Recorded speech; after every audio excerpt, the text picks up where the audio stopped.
to the class of 2019.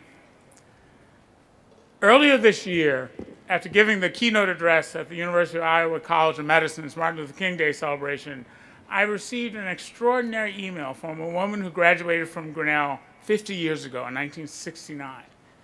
She had watched the speech online, and this alumna had gone to college in a time of unprecedented pain and upheaval in our national political landscape. She and her classmates had witnessed Dr. King's historic speech at Grinnell, Remaining Awake Through a Revolution, delivered in October of 1967, a soaring, inspiring call towards social justice and civil rights. For some of the students gathered in Darby Gymnasium that day, the dream of a better, more just world, despite the war in Vietnam and race riots in American cities, must have at least briefly felt closer to realization. And yet, by the end of that year, those same students must have felt a reversal as sorrowful and profound as any they had ever experienced before or since, when Dr. King was assassinated in Memphis in April of 1968. The alumna wrote an interesting note. She said, the speech reminded her of the young woman I was at the time of Martin Luther King's speech and who I became after his death. Obsessed with social justice, but fueled primarily by rage and by hate, unable to see my opponents or even my disagreeing fellow travelers with love and respect. When I read this note, I couldn't help but dwell on the phrase, fueled primarily by rage and hate. I marveled at the letter writer's own self-awareness and humility as she admitted to losing her capacity for love and respect amid disagreement. And I also couldn't help but think of our current political moment, a moment when our country is so deeply divided. It is so easy and often tempting, certainly for me and I'm sure for many of you, to make rage and even hate our daily fuel. In fact, many of us even sleep next to tiny handheld devices that we look at immediately upon waking up.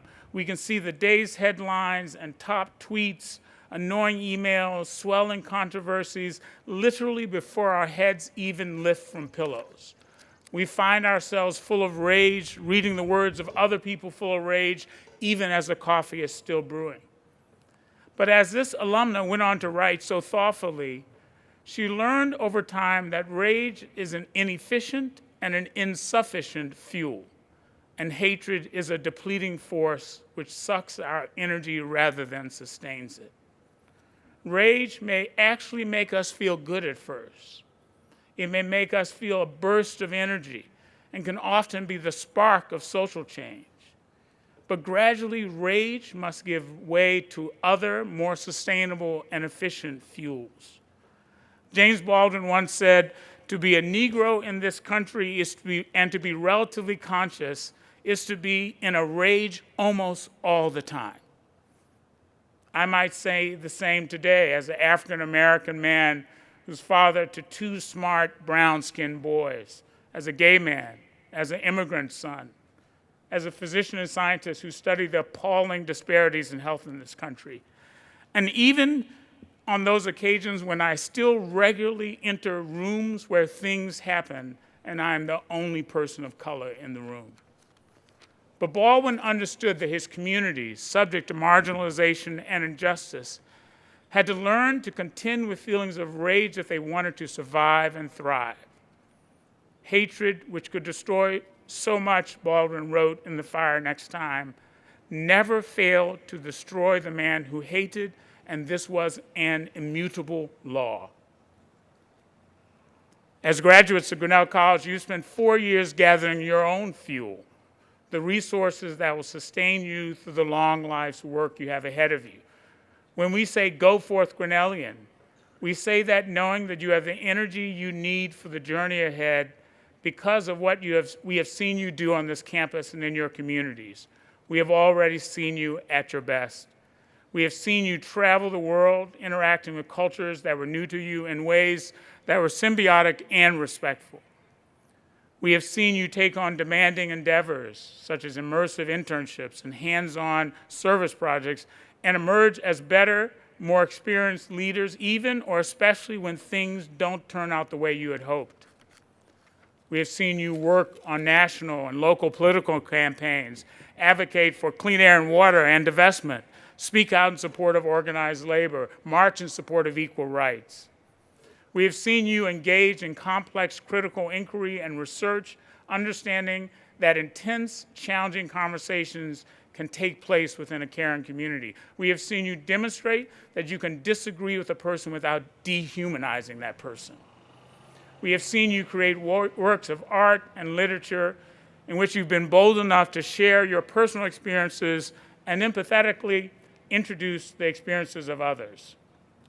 We have seen you embrace the possibilities of science and technology to lead us to a more just and healing world, engaging in coursework that challenge you in ways that you never even knew existed 4 years ago.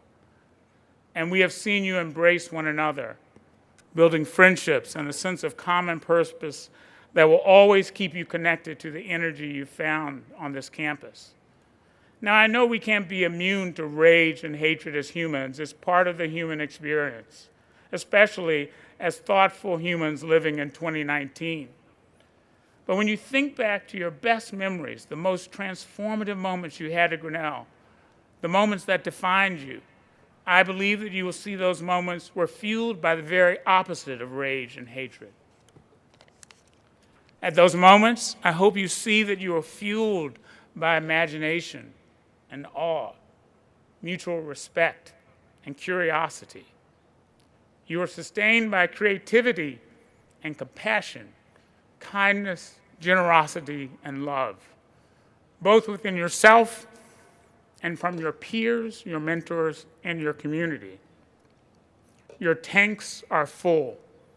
Go forth, Grinnellians, and do the work you were meant to do. May you prosper.